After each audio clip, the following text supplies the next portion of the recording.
skills, because I know you're all coming in with some ideas and some knowledge and some experience about these topics that allows for a really rich conversation. So I'm looking forward to that.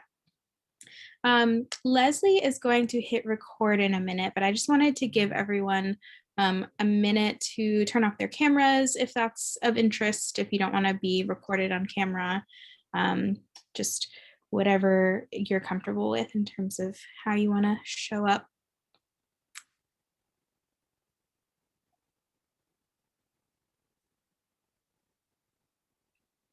All right, Leslie, go ahead.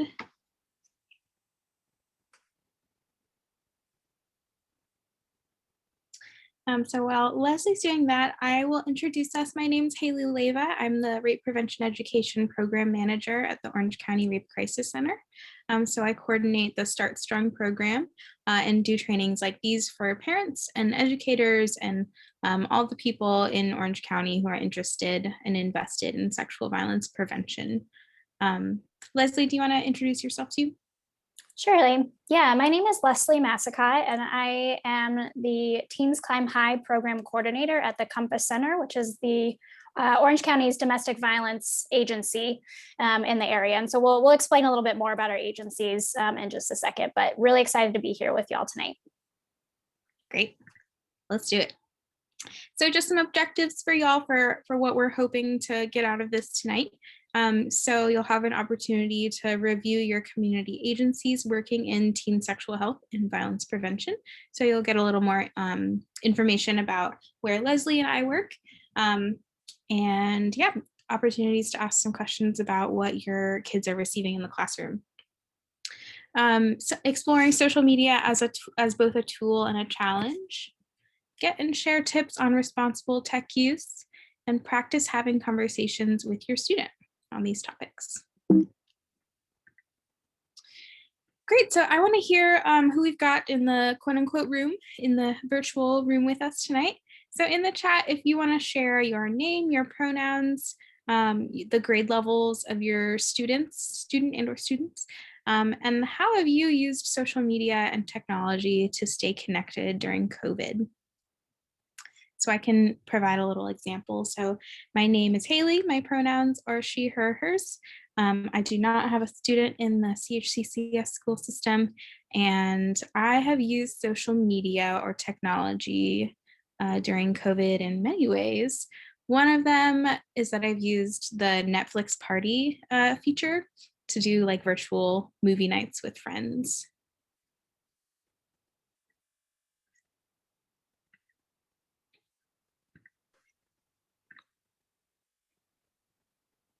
So I see Emily, daughters in 6th and 4th. Welcome, Emily. Alex, kindergarten 3rd. Zoom happy hours. That sounds like a great time. FaceTime with family. Mm-hmm. WhatsApp and Zoom with family. That's awesome.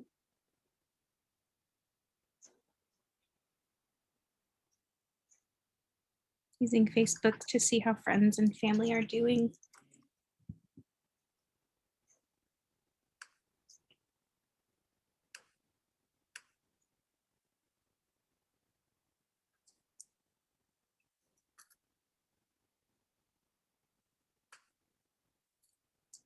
Zoom meetings, Facebook, social media, FaceTime with family, Mom's Club. Oop, it's moving. Mom's Club posts for school updates. Cool. FaceTime, iPad messaging with friends, lots of Zoom out school classes. I'm not sure what out school classes are. Yeah, me neither. You should say more, Jillian. Teams for work. Nice. Ooh, Zoom parties, yes. Good stuff.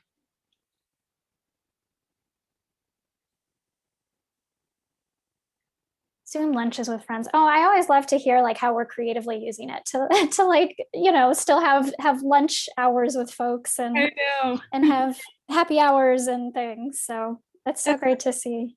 That's such an important part of like being a person with a job, is like having a little chat by the water cooler, having lunch together, and I miss that. So that's very creative.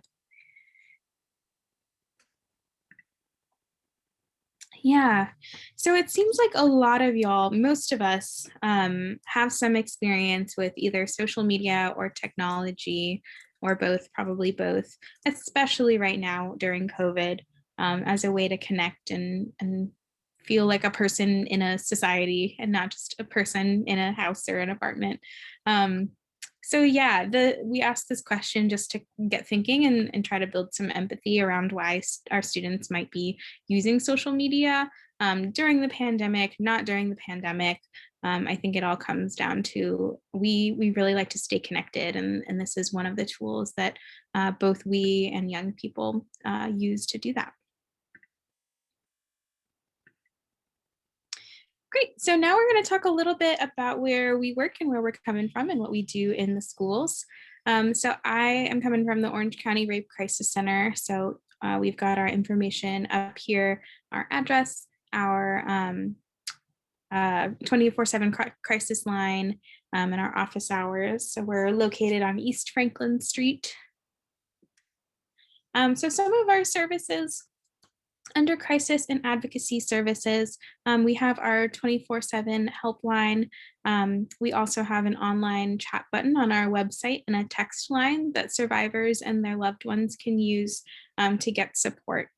In addition to medical accompaniment, legal accompaniment, those sorts of things that survivors might need support around following an instance of sexual violence.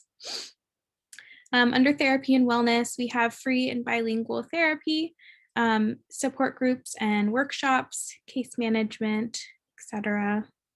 And under education outreach, we have our Safe Touch program, which many of your students have been through, and our Start Strong program. We're going to talk a little bit more about the content of that program in particular, because we've geared these trainings towards parents of teens. And trainings for professionals, parent programs like these, custom presentations for professionals, parent groups, those sorts of people, and tabling at events. And all of these services are free and available in English and in Spanish. Yeah, so I'll just speak super briefly about the Compass Center. So we are the domestic violence agency in Orange County, and we're located in downtown Chapel Hill. We do have a 24/7 crisis line similar to Orange County Rape Crisis Center, but ours is specifically for domestic violence calls. And our mission is to help folks, navigate their journeys to self-sufficiency, safety, and health, particularly as it pertains to coming out of situations of domestic violence. So our services include, we like to kind of look at domestic violence holistically. And if Haley, you could turn it to the next slide, it's on the next one there.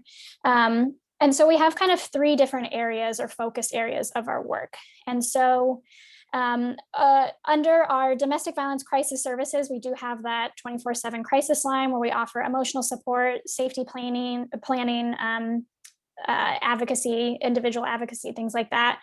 We also offer court accompaniment and support groups, Latinx services for folks who speak Spanish. We just launched an emergency housing program, which is really exciting. So we now have emergency housing for domestic violence survivors in our county, which is really wonderful. And we have a mental health program as well. But we know that domestic violence is not just about crisis. It's also, there are other aspects that have led us to create to offer some self-sufficiency services. So we also offer legal information on issues related to housing, related to domestic violence, custody of children, divorce, things like that. We also have some career counseling and workshops, some financial educations that we offer through counseling and workshops as well, support groups. We have some partnerships with the Diaper Bank, the North Carolina Diaper Bank, and a program called Wheels for Hope, which provides folks with vehicles. And then the program that I'm a part of is our prevention and education scope of work. And we know that in order to prevent domestic violence, we need to start early. So we have adolescent programming, which we'll talk about here in a second. And we also offer community presentations and professional trainings about domestic violence to try to break that silence about this issue in the community. So this is a breakdown of what your teens get from us in the classroom. So in 6th grade, they're with the Compass Center for their half of the Start Strong program. So the Start Strong program is a collaboration between both agencies, and we alternate grades in school. So the first time that Compass Center sees them is in 6th grade, and they're learning about the difference between healthy, unhealthy, abusive relationships as it relates to their friendships, and it's 2 days long. In 7th grade, we see them and talk about flirting versus sexual harassment, talk about gender roles, media literacy, bystander intervention, and how those all relate back to sexual harassment. We're with them for 4 days in their health classroom. In 8th grade, they're back with the Compass Center doing a similar program, but particularly related to talking about dating partners and relationships, romantic relationships. In 9th grade, they see both of us. So I'm with them for 2 days again, talking about consent and communication.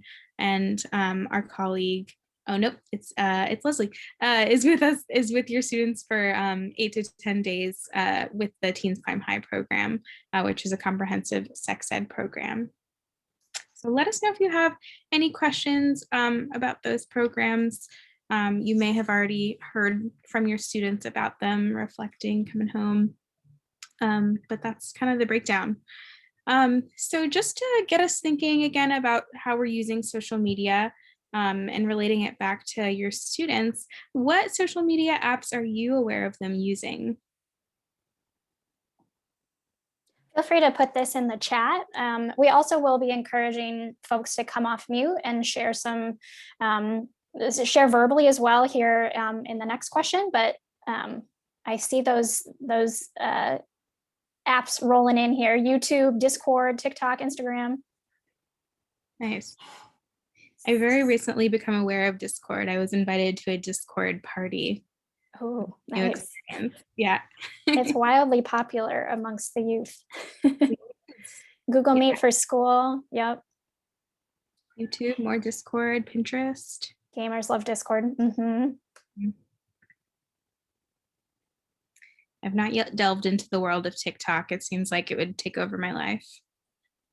There are actually lots of great sex educators on TikTok, which is cool. Like nurses are like putting some great information out there. So TikTok it's a cool one. Yeah. Awesome. This is a great list. Mm-hmm.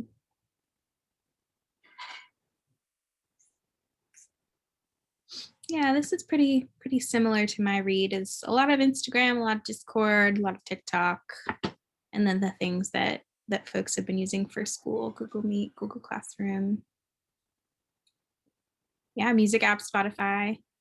I know Snapchat is huge. Is that one been on? Oh yeah, someone listed Snapchat. I talked to a lot of our teens use Snapchat. So tons out there, right? We could keep listing forever.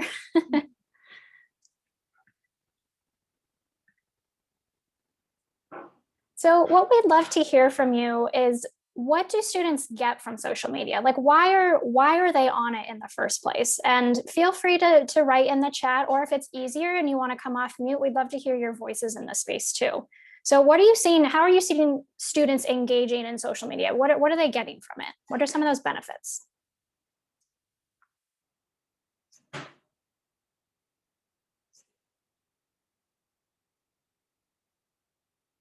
We have a pretty small group tonight also, so if you feel free to raise your hand if you'd like, or you can just come off mute. I think that'll be fine. But I'm seeing tons come into the chat. So fun, connection, anonymity. Yeah, that's a huge one. Being together inside, particularly right now in the pandemic, having something to do. YouTube is becoming like TV, watching TV, right? Yes, absolutely. Like I even remember back to my childhood, like we didn't have YouTube. We didn't have a computer for a long time. So it's like, yeah, but the YouTube is like the new way of relaxing, right? So yeah, entertainment and social outlets, boredom buster, social connections with a lot of friends at once, especially keeping in touch with friends, getting onto teams for gaming. Yeah. Discord offers social connection around particular interests. Absolutely. Group chats and gaming. Yeah, so I mean, I think there are a lot of benefits, right? A lot of things that, like social media is a part of our life now. It's not going away. And despite what we might feel about it, it's not going to go, it's not going to go away anytime soon. So we do think it's kind of helpful to frame what are we, what are our young people, what's the interest, what's the draw, right? Because there's no way that we're going to prevent our kids from getting involved in social media, even if we don't want them to, right? It's just everywhere. There's always a new app coming out. So so having these opportunities to connect with folks, especially in the pandemic, has been crucial for mental health, for social needs, meeting social needs, right? And Alex, I appreciate you sharing that your kids aren't on social media yet, and that's totally fine. Yes, like hold out if you can. Having that instant connection. Yeah, Christy. So let's get the next question. I'd love to now hear, what are some of your concerns? So we've talked about some of those benefits. We've seen connection. We've seen, ways to interact with folks and game and things like that. What are some concerns that we have about social media? Bullying, I'm seeing in the chat, absolutely. Limiting exposure to violence. So getting exposure to violence is a concern, right? And how do we what can we do about that? Bullying again, yep. Trusting the wrong people, right? And how do we figure out who's the right person and who are like people you shouldn't be talking to, right? Figuring out who they are talking to, not having that sense of, before the internet, it's like they called people on the phone and they saw people in person, right? And it felt a little bit more like we could be in control of, who was there and who they were interacting with. Seeing disturbing content. And then Bridget, I see your hand. Feel free to come off. Oh, I just was going to come off mute, but I didn't want to interrupt you. Please. I am concerned about social media use fostering negative body image, when comparing to peers. And also, it's not just the social media, but how the social media is viewed. Most of the time it's my daughter on her phone, which means she can be anywhere. She's not watching it in the living room on the TV where I can see exactly the content that she sees. And so it's also not just the social media, but the medium of how she's getting to the social media. Absolutely. And how prevalent it is, how it's difficult to turn it off, right? And to, there's just constant access to it, right? I'm seeing some more in the chat about, a concern is seeing disturbing content. Discord. Yeah. So my partner is a gamer and he is also laser focused for hours, and you can't get him out of the game. It's so hard. So that is so real. Upset or mad when they have to get off of it. Have seen warnings about the app opening the door to unknown people, feeling left out, meanness, cruelty, unrealistic expectations, body image. Yeah. So there are tons of concerns, and these are so valid. And some of them bleed over into concerns for our own lives too, right? Not, for our kids, and also for our own, it's so difficult to feel like we are in control of our own consumption, and even more importantly, our young people's consumption. So let's go into the next question, Haley. So I want to dive into a little bit more about what we think the relationship between sexuality and social media is.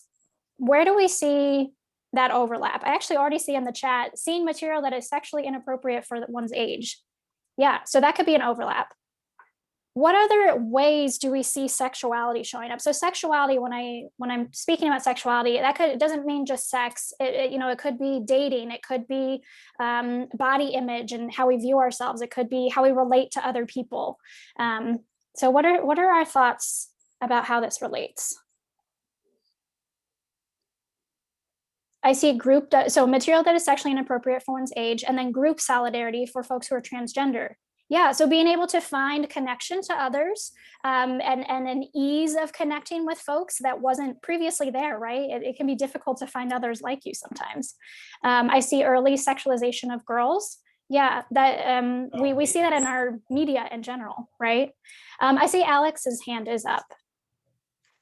Yeah, that early sexualization of girls topic is relevant to what I was going to say, which is my kindergartner is very interested in pop music, and as someone who grew up in a fairly puritanical household, it's hard.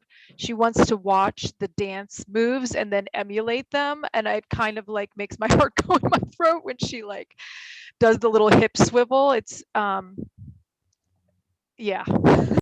Oh, absolutely. And I'm gonna like throw out the quintessential millennial reference here. But I'm thinking of Mean Girls, the scene in Mean Girls where like the little girl is doing exactly what you just described, Alex, like watching the really sexualized women on TV and trying to do the same thing. And what impact does that have, especially if we're not taking the space to really unpack what our young people are seeing, what our kids are seeing, and what the impact of that is, right? Let's see what else is coming in the chat. So concerned about how to give independence, but also privacy in a safe way, right? Yeah, exactly. So having these dual concerns and needs that we're trying to weigh, right?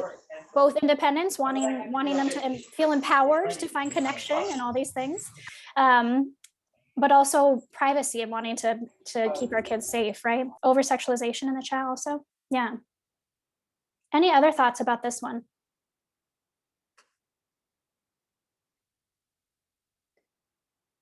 Katie offers cis heteronormative relationships are given prominence. Yeah, depending on what social media you're tapped into, right? It's a double-edged sword in that sense. You know, some folks who are coming from more marginalized communities are finding representation and connection, which is amazing.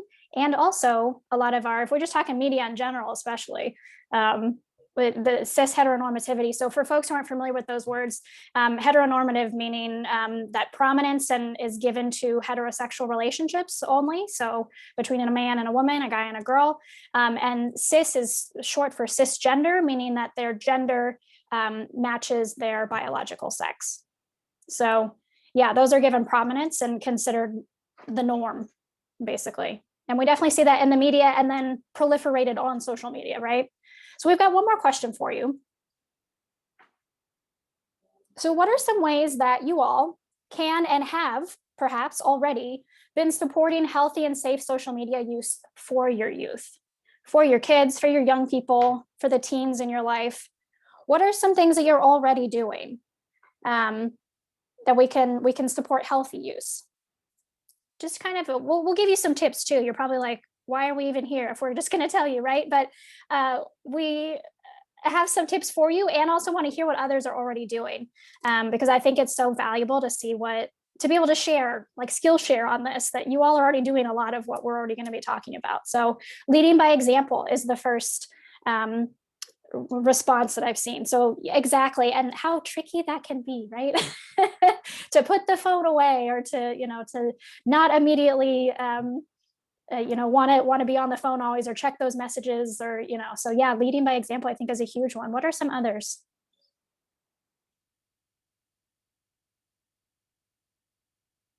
I'm seeing router or Wi-Fi control. Oh, that's went away. Yeah, so limiting the amount of time on social media, which is met with struggle. Yeah, I'm sure, so real. Restricting connections to close friends, but would love to know how to manage this. Yeah, so how to make it not so constant, right? Joelle, I see your hand. Give me just a second.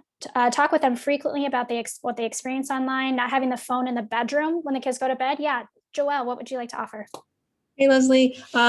So watching together, like I think my son watches a lot of YouTube, and a lot of it is random. He gets referred to other things, and just being there, watching, and when something comes up that's either has sexual content or whatever, just not being afraid. And I learned this from you to talk about what you're seeing, and just getting his input on it. And just like sort of taking like the I guess the stigma and also the discomfort away of talking about, those kinds of topics. Yeah, absolutely. I think I love using media as a way to introduce sexuality related topics. I think we have so many different media options, songs, videos, movies, TV shows that make it, present amazing opportunities for us to introduce different sexuality topics about communication, about consent, about healthy relationships, things like that. So what else I'm seeing in the chat? talking with kids about your concerns and issues, caution for content posted and shared, having family dinners. Yeah, and like encouraging, but that was a rule at my mom's house. Like we had no phones at the dinner table. Honestly, we haven't opened that Pandora's box yet. They don't have accounts. Trying to figure this out. That's so real. Yes, absolutely.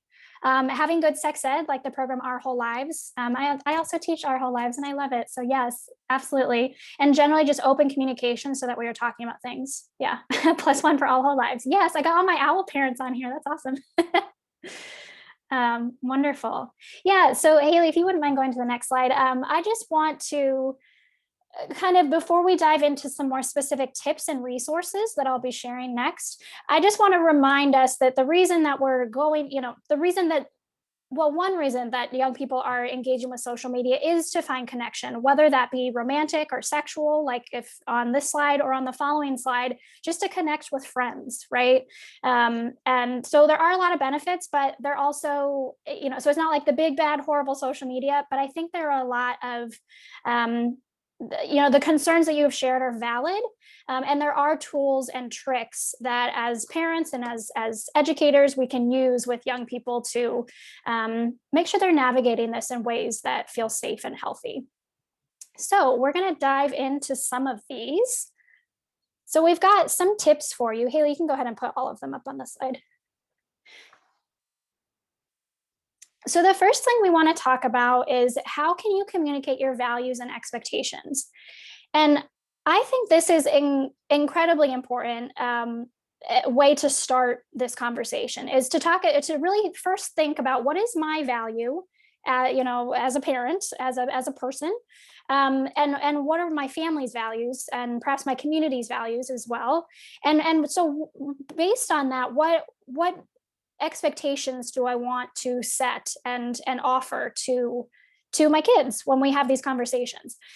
So starting out and having those conversations, it can be really helpful to communicate those values and to have a conversation about values, what's important, right? And then focusing this conversation, particularly beginning conversations, on responsibility and what it means to engage with technology in an informed and responsible way. So on the next slide, we're going to offer a couple tactics, a couple strategies. So the first one is, this is a video for older youth. You can find it on social media, and at the end of this, on YouTube. And at the end of this, I do actually have a slide with all of the sites that I am suggesting here on these pages. So you can take a screenshot of that or whatever it is you want to do. But I just picked just this one example as something that you could use as a way to start the conversation. So for example, this YouTube video, Social Media, Social Life, Teens Reveal Their Experiences, is basically a video about young people explaining their interaction with social media and how they use social media. And I think it does a really great job of both sharing some of the positives and some of the negatives. And it shows that teens and young people, they recognize some of those negatives. And so they are on the same page with us sometimes, which it can be hard to remember especially when they're fighting to stay on the computer or on the phone or whatever. But the idea is using a video to prompt this. So watching this video together. There are other videos that I can offer for younger kids as well that are out there as well, but this is just one example. So starting that chat about values and social media using a video. Another idea is writing a contract. And I will try to plop in the chat here in just a second, a sample contract for what this would look like. So we found this article, I think Haley found it actually last year, was posted through the Huffington Post. And it was like a sample contract that a parent used for their kid getting their first smartphone. And it's basically an outline of an agreement that the parent wrote. And it's kind of humorous. The mom definitely is, comes strong on some points and is funny on other points. But it's just an example. It's not the goal. Admit her. Okay. I think she's doing something there. Gotcha. Okay. Yeah. It seems like she left and is going to come back in. Hi, can you hear me? Mhm. My internet cut out. I don't know why. Great. But I'm here. So yes, the contract is what we were talking about. And so this can be a really great option for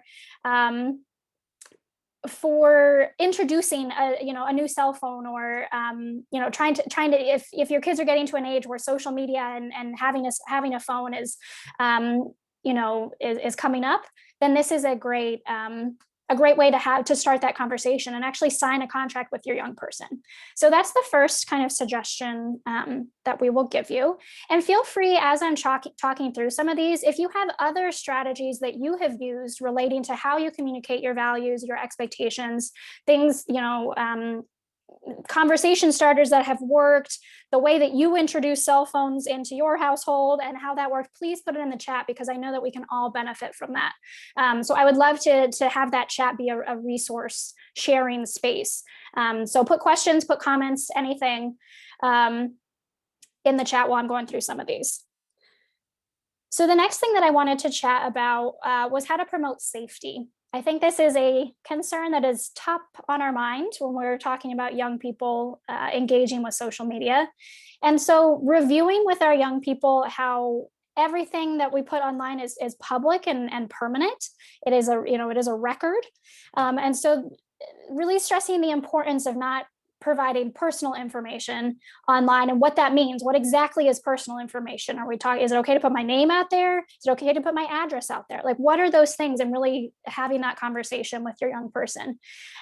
Emphasizing the fact that social media is a highlight reel. And I think even as an adult, this is a challenging one, right? It just right now I'm in the stage of my life where all I see are baby pictures. Like everyone's really cute baby pictures, new babies. And so, knowing that everybody is putting their absolute best shining perfect selves out on social media, and that can be a conversation that you could have with your kids, with your young people, and we'll offer some time to kind of practice what that could look like, and the impact of the social media being a highlight reel, how we can kind of navigate that. How to emphasize respect online, and how there's a person on the other side of that, chat box, or that, right? It feels very anonymous and like we can do whatever we want, doesn't matter. But to emphasize that there is that person, you are engaging with another person.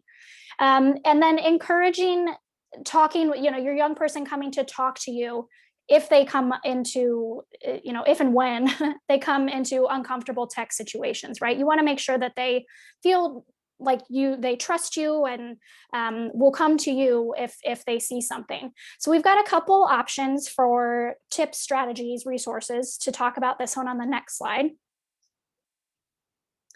And the first one is amaze.org. And I feel like every single training that I do, I spread the amaze.org love everywhere, because this is an amazing resource full of educational videos on a bunch of different sexuality topics. And they have lots of videos on internet safety. And this is particularly useful for elementary school age kids and middle school age kids. You could maybe find some videos that your high schooler might not laugh at, but it's mostly geared towards elementary and middle school age kids. So amaze.org, again, using a video to talk about safety and bringing it up to, the video kind of spells it out, and then have a little conversation about it. What did you see? How does this relate to when you're using your phone or you're on the internet? Or let's talk about our family's values. And this part is really important to us. And here's why. What do you think about that? Another option for talking about safety is that we just did a video last session on talking to youth about virtual relationships and safety during the time of COVID, but this could be expanded to just virtual relationships in general. And so on our website there, we do have a more condensed version of that training that is intended to be watched with a young person. So a parent and a young person, particularly teens, or folks who are young people who are dating. This could be a great way to introduce the conversation. And again, I will have the list at the end with more resources there, so you can kind of catch it there.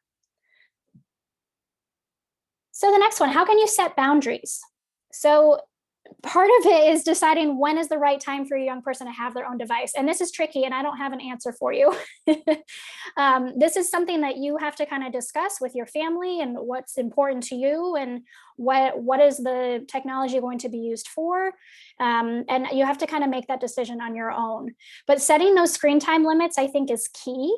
In fact, I think I want to do this in my own life, to just like turn off my phone after a certain hour or whatever, so that our minds can get a break, right? And I think that's very important to do with young people, and then to monitor that, or to model that in our own usage, right? Having a phone bedtime, I think several of you shared that already.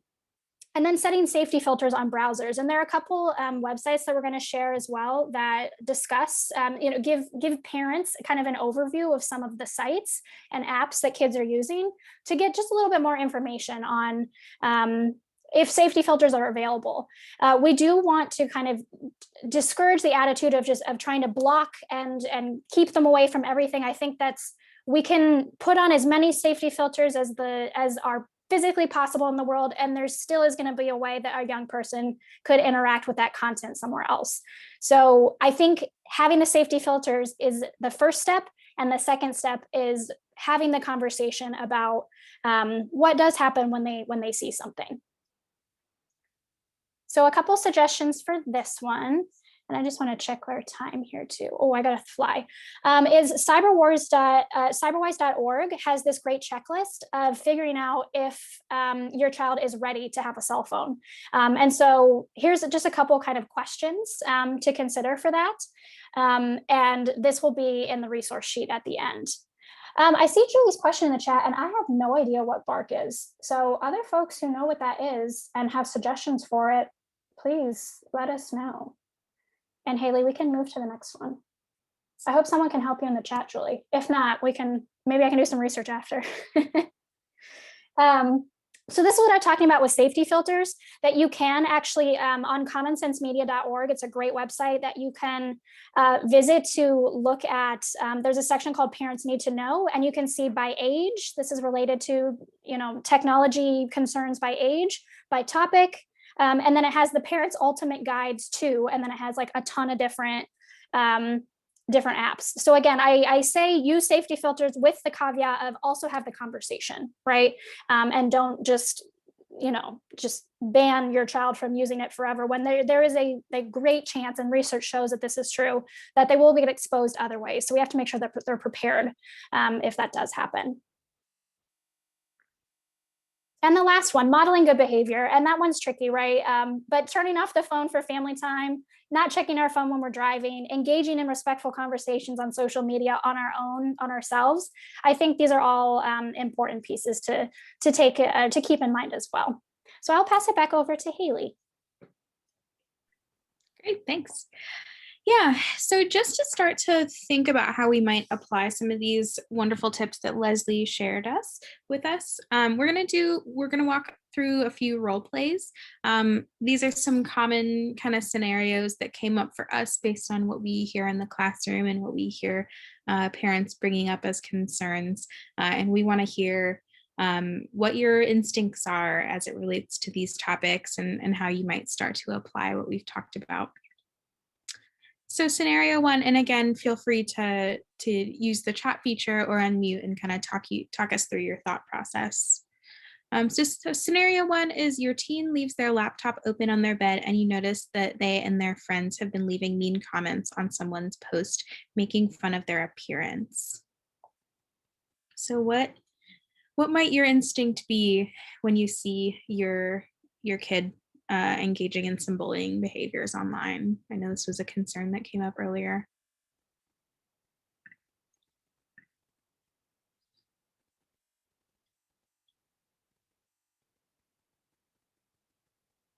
This is a tough one.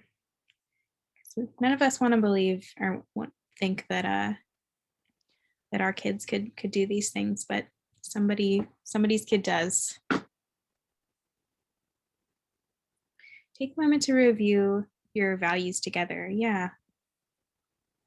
I think with a lot of these, we can bring it back to a values conversation, and are our behaviors aligning with our values? How aren't they?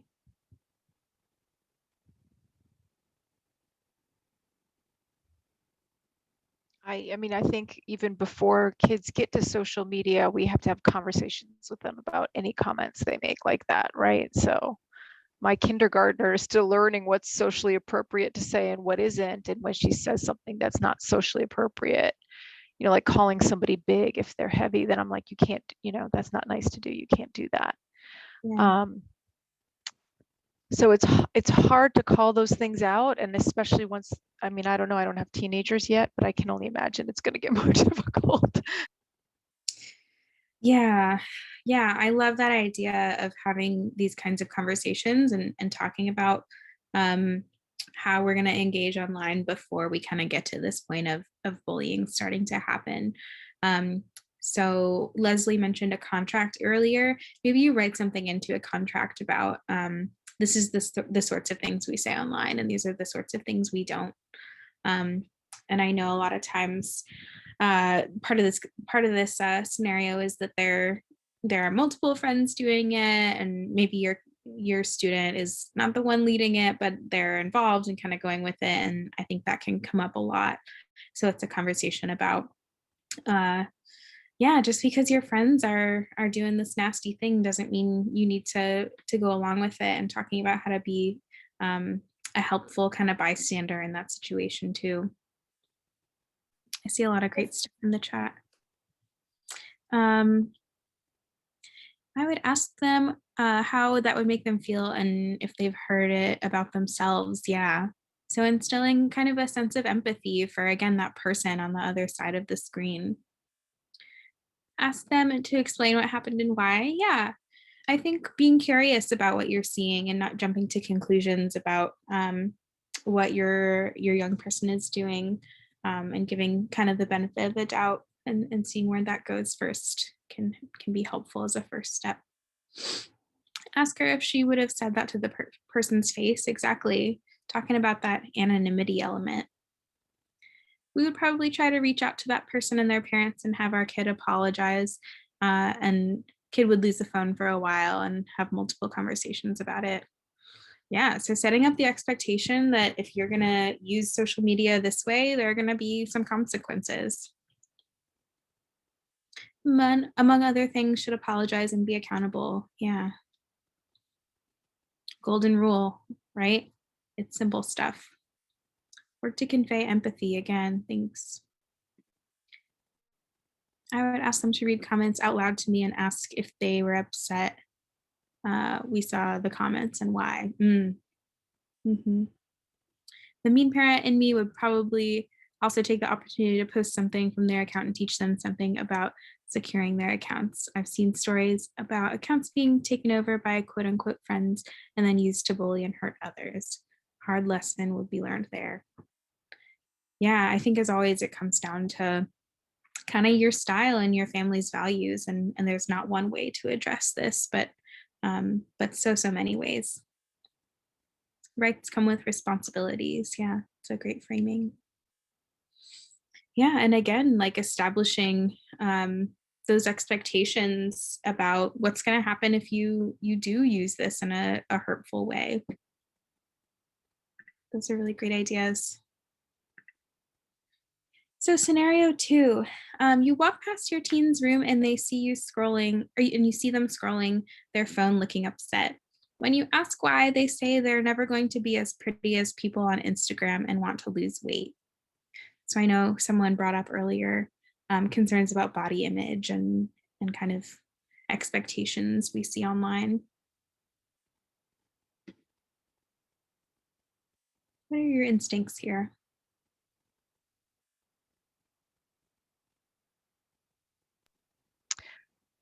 Dove, this is probably a weird example, but Dove soap has these really great videos where they show how images are airbrushed. And people's faces are digitally manipulated for advertising that I think are really cool and help people understand how fake some of those images you see online are. Yeah, thanks, Alex. That's a perfect example of how to use media to start a conversation. I love that. Some similar stuff in the chat around showing them before and after Photoshop examples. Yeah, no one looks so pretty and thin anyway. Yeah.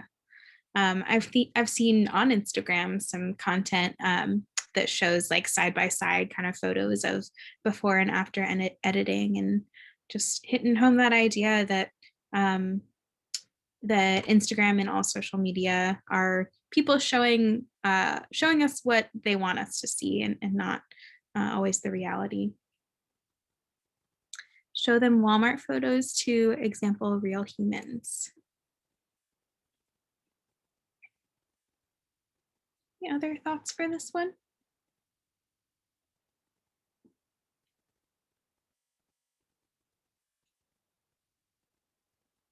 Thanks, Leslie. Yeah, great resource there. Yeah, and I think what y'all have contributed so far. Oh, I see. Talk about what is true / BMI and health. Yeah, so contrasting what does health mean? How can we compare and contrast that with just what we see on the outside, right? Yeah, I think a lot of y'all are contributing some great ideas that really align with your personal values and personal parenting styles. And I think that's always appropriate and always applicable. I think some people kind of get spooked when we get to these sexuality topics, like it, requires a whole different skill set, and it doesn't. It just requires you to have a relationship with your kids, which you already do. Scenario 3, so your teen is in a bad mood because a photo they're proud of isn't getting as many likes as they want on Instagram. They check their phone constantly to see if more people have liked it. What do you think? This is so true. And I think that video that I talked about earlier also speaks to this idea of like, I check my phone 1,000 times to see what kind of likes I get. And if I take it down, if it's not getting enough likes, like, I think this is one that I've seen a lot. Tell him you've done the same thing. Yeah. Thanks, Christy. That's so real. Yeah, and I love that that's the first answer we got too, because I feel like reflecting on this question, my first instinct, or one of my first instincts, is like, tell them it's not a big deal, like brush it off, whatever. But to them, it can feel like a huge deal. That's why we're bringing it up. And so much of self-esteem and self-worth can be tied to what we see online. Tell them you've done the same thing. Tell them the algorithm is rigged. That's totally true. Yeah, so much of how much engagement happens online is not up to the individual person.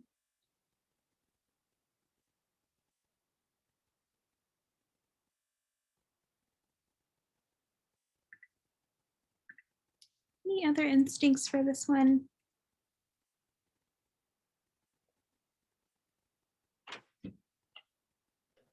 I think this one is especially tricky right now because, some of maybe our other strategies of wanting to, like, where are some other ways that we can find affirmation and connection and validation, and encouraging some sense of community building and socializing, in other ways, like in-person ways, is tricky in the pandemic.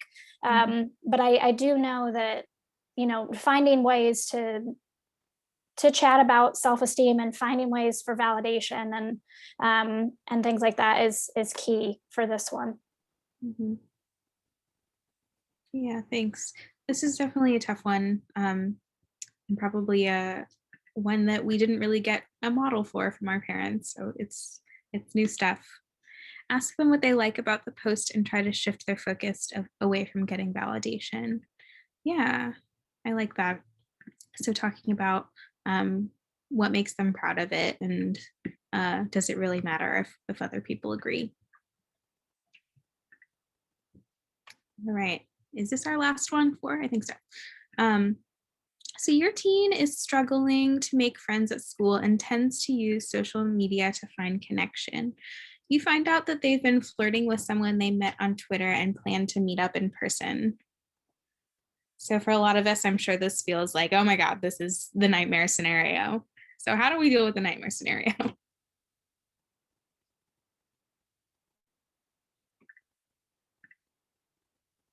lose my freaking mind. Yep. Yeah, so how might we approach this one?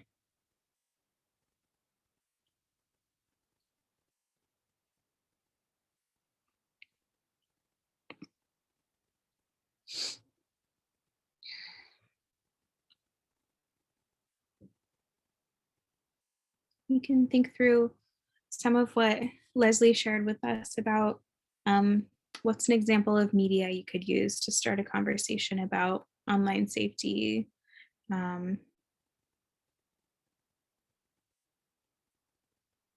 Yeah, how do we talk about responsibility as it relates to this topic?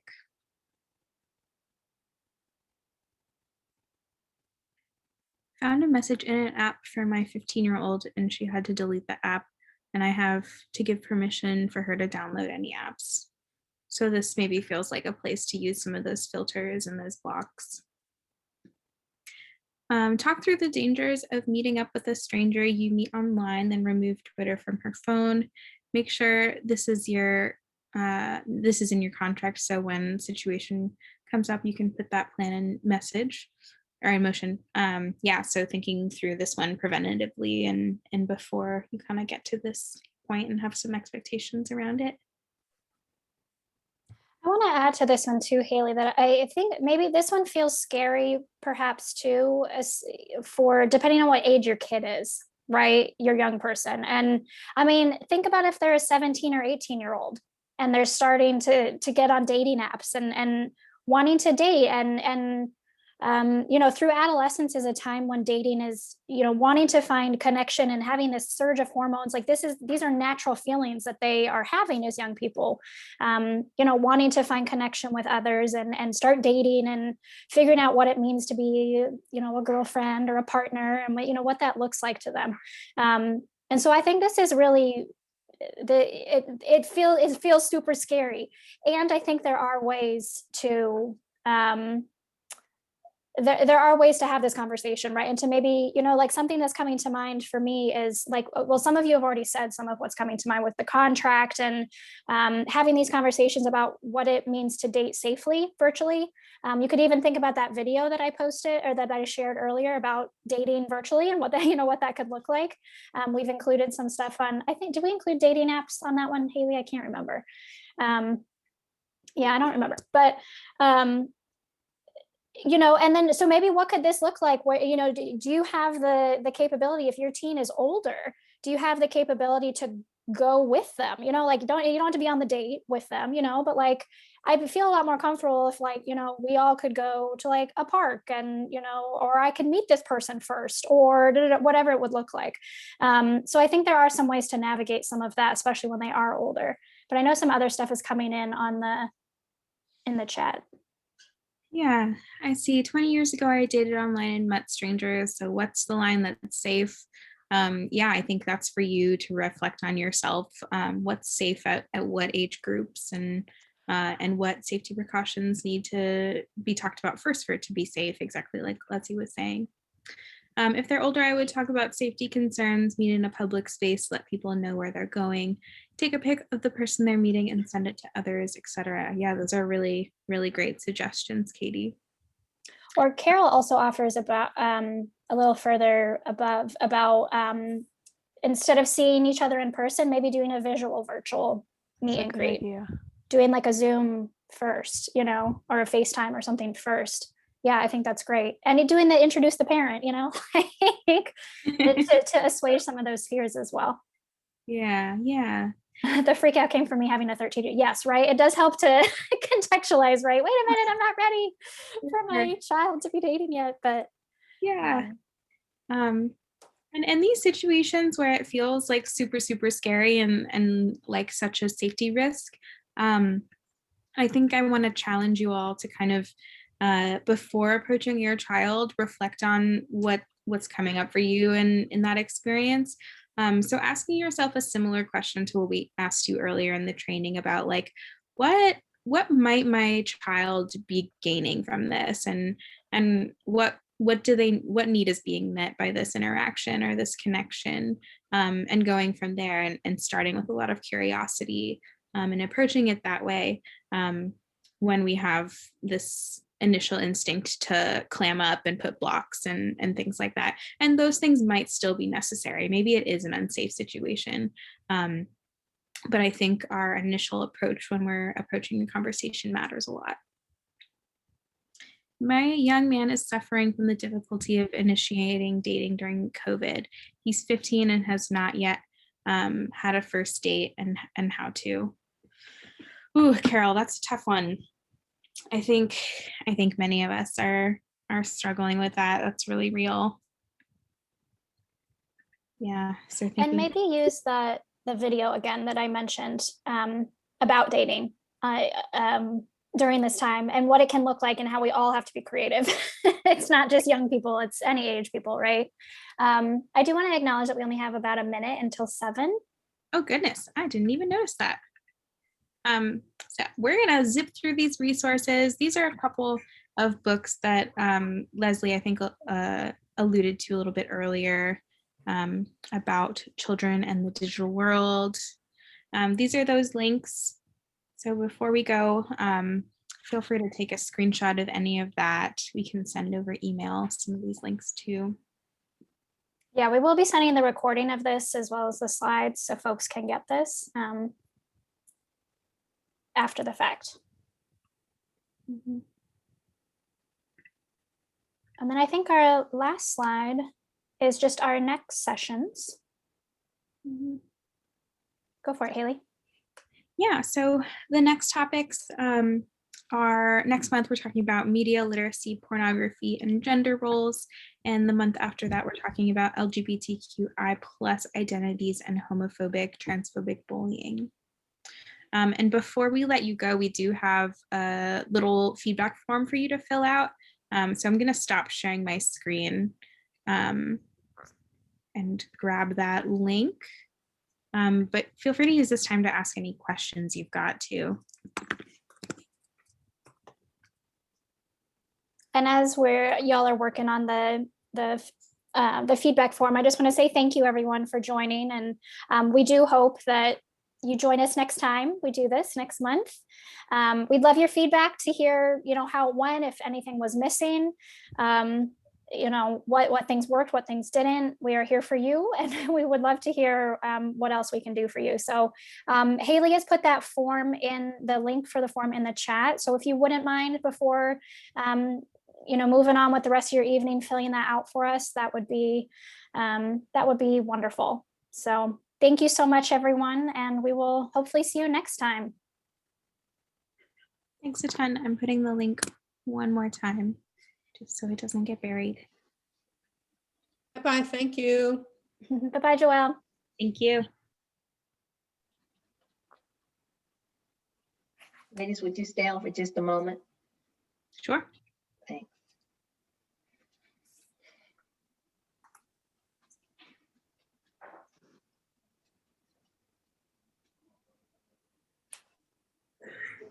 Great job, y'all.